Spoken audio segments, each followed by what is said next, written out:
र प्रीति राईज्यूलाई म माइक दिन्छु। आङ्गवाङ सोसाइटी हङकङको प्रस्तुति तथा एभरेस्ट ग्रुप अफ हङकङद्वारा आयोजित यस एभरेस्ट नाइट 2025 कार्यक्रमका सभापतिज्यू, प्रमुख अतिथिज्यू तथा अन्य अतिथिगणहरू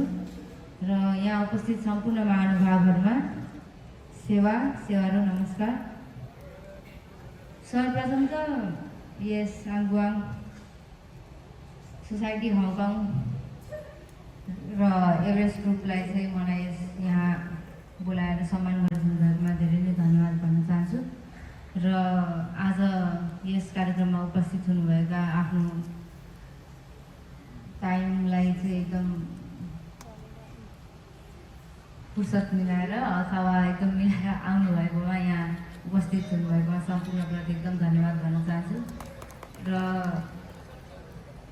आज यहाँ आइरहँदाखेरि मम्मीसँग आइरहँदाखेरि चाहिँ मलाई एकदम खुसी लागेको छ र यसरी देशमा मात्र नभएर देश विदेश संसारको कुनै कुना सबै कुनामा यसरी नेपालीहरू भेला भएर यसरी सांस्कृतिक कार्यक्रमहरू यसरी साङ्गीतिक कार्यक्रमहरूमा आएर एकजुट भएर यो भनेको आफ्नो नेपाली कल्चरलाई चाहिँ हामीले मर्न दिएका छैनौँ।